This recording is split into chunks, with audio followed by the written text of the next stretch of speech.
আসসালামু আলাইকুম ওয়া রাহমাতুল্লাহ। বিসমিল্লাহির রহমানির রহিম। সুপ্রিয় আলোকিত চ্যানেলের দর্শক মণ্ডলী, আশা করি মহান আল্লাহ রাব্বুল আলামিনের অশেষ মেহেরবানি ও দয়ায় আপনারা সকলেই ভালো আছেন। সত্যিই কি মৃত্যুর ৪০ দিন আগে মানুষ বুঝতে পারে যে তার মৃত্যু হবে? পবিত্র কুরআনুল কারিমে বর্ণিত হয়েছে, প্রত্যেক প্রাণীকেই মৃত্যুর স্বাদ গ্রহণ করতেই হবে।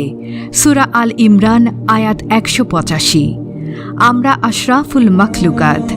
আল্লাহ তাআলা আমাদেরকে সৃষ্টির সেরা জীব হিসেবে সৃষ্টি করেছেন। আমরাও একদিন পৃথিবী ছেড়ে চলে যাব, কেউ আগে যাব, কেউ পরে যাব। কিন্তু সত্যিই কি মৃত্যুর ৪০ দিন আগে মানুষ বুঝতে পারে যে তার মৃত্যু হবে? প্রিয় দর্শক শ্রোতা, এই ভিডিওতে আমরা এই বিষয়ের উপর আলোচনা করব। আশা করি আপনারা সম্পূর্ণ ভিডিওটি মনোযোগ সহকারে দেখবেন। তাহলে আপনারা অনেক কিছুই বুঝতে পারবেন এবং শিখতে পারবেন ইনশাআল্লাহ। এক ব্যক্তি হযরত ইমাম আলী রাদিয়াল্লাহু আনহু-এর নিকট উপস্থিত হয়ে আদবের সহিত বললেন, হে হযরত আলী, আমার এক বন্ধু ছিল যে গতকাল ইন্তেকাল করেছেন, কিন্তু কিছুদিন যাবৎ আমার সে বন্ধু আমাদের কাছে এসে এমন সব কথাবার্তা বলছিল যাতে করে তার কথাবার্তা শুনে মনে হচ্ছিল সে মারা যাবে। তাহলে কি মৃত্যুর আগে মানুষ বুঝতে পারে তার মৃত্যু সন্নিকটে? ব্যাস, এ কথা বলার পর হযরত আলী লোকটিকে বললেন, হে আল্লাহর বান্দা, মনে রেখো, আল্লাহ তাআলা আলেমে মালাকুত, আলেমে বেয়া, আলমে আরওয়াহের মাঝামাঝি স্থানে সমস্ত সৃষ্টি মানব জাতির জন্য মালাকুল রয়া রেখেছেন, যেটা মানুষের জন্য আগত সমস্ত বিপদ আপদ, বালা মুসিবত ইত্যাদি সম্পর্কে আগে থেকেই মানুষকে সতর্ক করে জানিয়ে দেয়। এই ইহকালীন জীবন শেষ হয়ে যাওয়াটা মানুষ মৃত্যু মনে করে।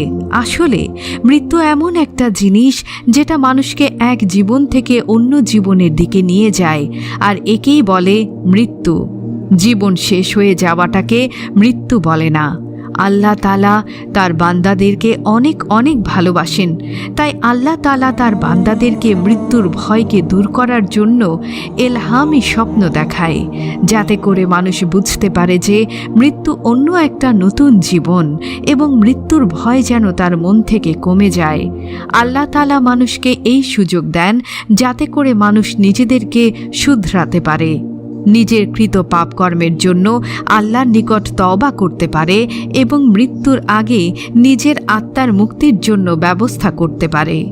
যেমনিভাবে কোনো মানুষ যখন এক দেশ থেকে অন্য দেশ সফরে যায় এবং সফরে যাওয়ার জন্য প্রস্তুতি গ্রহণ করে এবং মাল সামান সাজ সরঞ্জাম সব কিছুর ব্যবস্থা করে রাখে, ঠিক তেমনি আল্লাহ তাআলা মানুষকে সুযোগ করে দেয় যাতে করে মানুষ বারজাখের জীবনে যাওয়ার জন্য প্রস্তুতি গ্রহণ করতে পারে।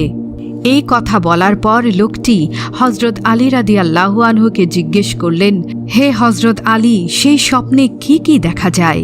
তখন হযরত আলী রাদিয়াল্লাহু আনহু বললেন, মানুষ ইন্তেকালের আগে স্বপ্ন দেখে সে সফর করছে, এক দেশ থেকে অন্য দেশে যাচ্ছে, তার পোশাক পরিচ্ছদ সাদা হয়ে থাকে, আর দুনিয়ার হায়াতের জিন্দেগিতে যারা তার সঙ্গী ছিল সেটা হতে পারে আত্মীয় স্বজন, পিতামাতা যারা ইন্তেকাল করেছেন, সেই স্বপ্ন দেখেন যে তারা তাকে নিতে এসেছেন এক দেশ থেকে অন্য দেশে। তখন স্বপ্নে মৃত সেই আত্মীয় স্বজনরা বলে থাকে, তোমাদের এই দেশের সফর শেষ হয়ে গিয়েছে, তোমাকে অন্য দেশে নিয়ে যাচ্ছি।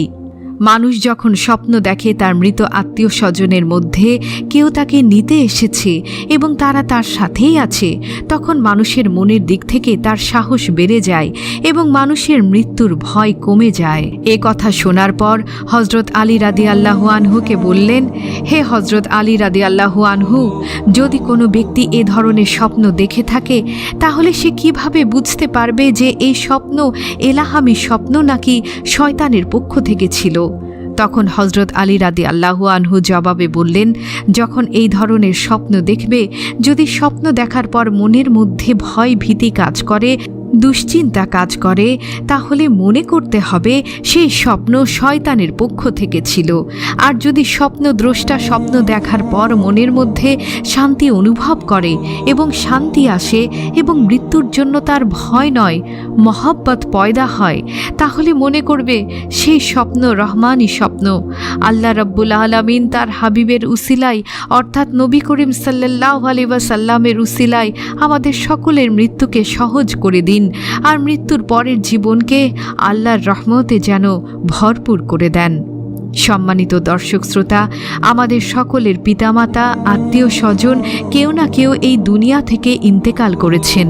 আসুন আমরা তাদের জন্য প্রতিদিন নেক আমল করি এবং তাদের রুহের উপর বেশি বেশি দোয়া আমল করি, আর তাদের জন্য মাগফিরাত এবং নাজাতের জন্য দোয়া করি।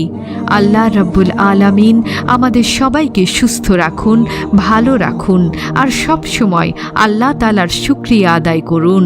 সম্ভব হলে প্রতি ওয়াক্ত নামাজের পর আল্লাহ তাআলার নিকট শুকরিয়া আদায় করুন এবং একটি লম্বা সিজদা অবশ্যই দিবেন, কারণ আল্লাহ তাআলা বলেন, মানুষ তাই পায় যা সে করে। সূরা নাজম আয়াত ৩৯। তাই আল্লাহর ছায়াতলে থাকতে হলে মানুষকে অবশ্যই সৎকর্ম করে যেতে হবে এবং জীবনকে শুধরে নিতে হবে। সমস্ত পাপ কাজ থেকে নিজেকে শুধরে নিতে হবে, সমস্ত শয়তানি ধোঁকা থেকে নিজেকে হেফাজত করতে হবে। ভিডিওটি ভালো লাগলে অবশ্যই লাইক, কমেন্ট, শেয়ার ও সাবস্ক্রাইব করবেন এবং আপনাদের যদি কোনো প্রশ্ন থাকে তাহলে অবশ্যই আমাদের কমেন্ট করে জানাবেন। আমরা চেষ্টা করব আপনাদের প্রশ্নের সঠিক উত্তর দেওয়ার। দেখা হবে পরবর্তী ভিডিওতে। আল্লাহ হাফেজ।